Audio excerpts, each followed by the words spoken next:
Olá, meus queridos e amados irmãos, estamos aqui retornando para mais uma meditação nos dons espirituais.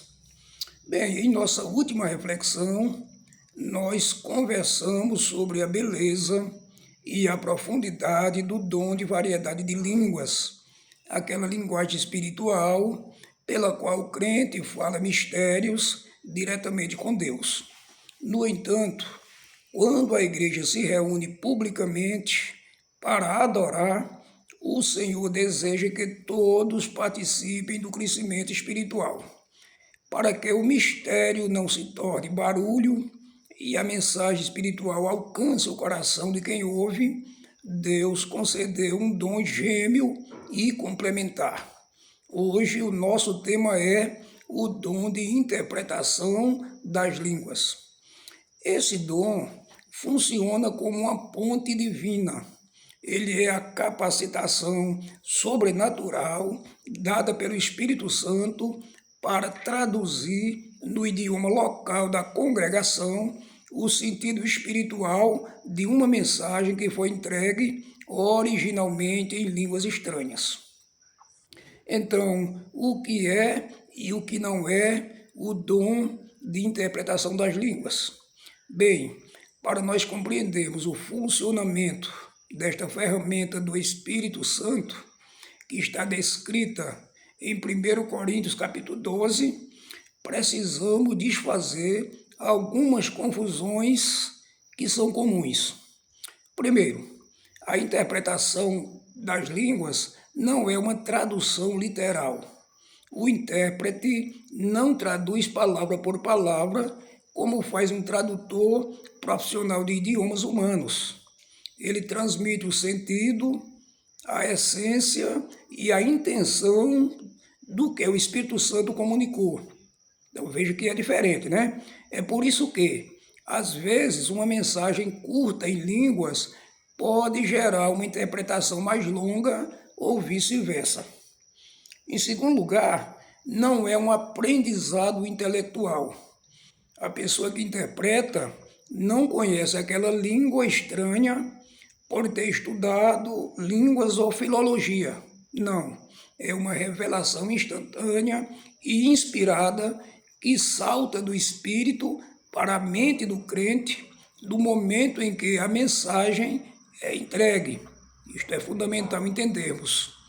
Então o apóstolo Paulo, ele deixa muito claro o valor dessa parceria espiritual no capítulo 14. E o versículo 5 ele diz: o que profetiza é maior do que o que fala em línguas, a não ser que também mude o modo de falar para que haja interpretação, para que a igreja receba a edificação. Olha aí a importância do dom quando é interpretado, né? Então, o propósito e a ordem do culto coletivo. Vamos ver aqui, né? Deus é um Deus de ordem e não de confusão. Assim, o propósito do dom de interpretação das línguas é transformar uma experiência que seria puramente individual em uma bênção coletiva. Louvado seja o nome do Senhor.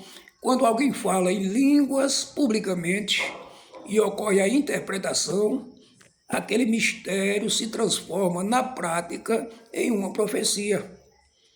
Assim, a igreja inteira passa a compreender o que foi dito e, como resultado, recebe o quê? Edificação, exortação e consolação.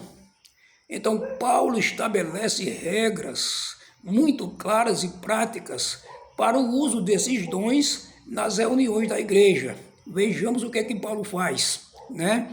Então, ele mostra a descrição e o limite, em primeiro lugar. Se alguém falar em línguas no culto, que o façam 2 ou no máximo 3, e cada um por sua vez. Muito interessante observar isso aqui. Aí também temos a presença do intérprete.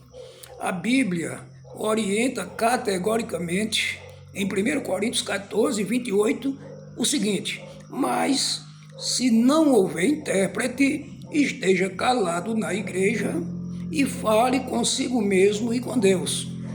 Essa instrução protege o culto público de se tornar incompreensível para os visitantes ou os neófitos na fé.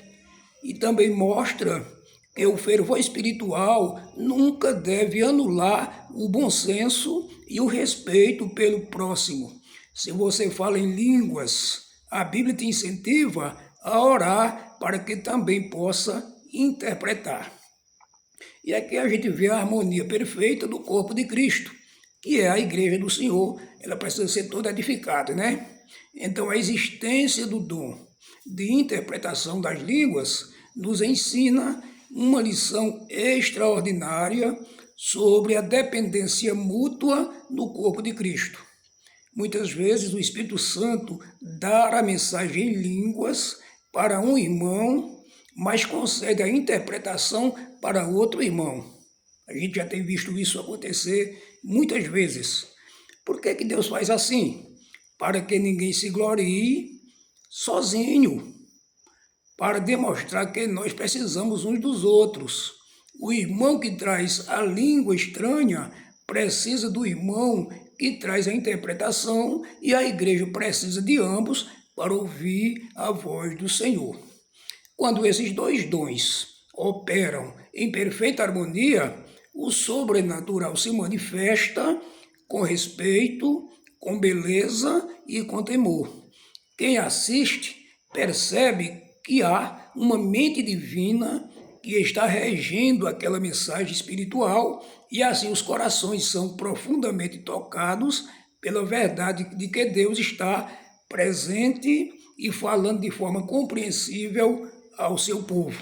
Louvado e exaltado é o nome do Senhor. Portanto, eu termino esta palavra lembrando que a meta de todo dom espiritual é o amor e o serviço. Nós não buscamos os dons para nos tornarmos notáveis, mas para nos tornarmos úteis. E que a nossa busca pelos dons de inspiração, como a variedade de línguas e também a interpretação das línguas, que eles sejam motivados pelo desejo ardente de ver a igreja crescendo na graça, na unidade e no conhecimento. Tá certo? Que os nossos cultos sejam cheios de poder espiritual, mas também cheios de clareza e ordem bíblica. Deus abençoe sua vida e o seu coração em nome de Jesus.